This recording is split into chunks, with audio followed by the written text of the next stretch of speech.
Bagi sesiapa yang bergaji RM5,000 sebulan, berapa banyak simpanan dana kecemasan yang tuan-puan perlu ada? Jom tuan-puan saya tunjukkan item yang sesuai untuk simpanan dana kecemasan tuan-puan. Jadi tuan-puan, ini adalah 100 gram daripada Public Gold dan nilai 100 gram ni sekitar RM60,000 lebih.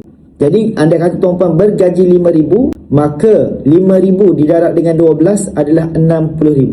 Jadi boleh tuan-puan simpan cukup sehingga 100 gram ini tuan-puan, sebenarnya tuan-puan dah ada 12 bulan pendapatan punya saving.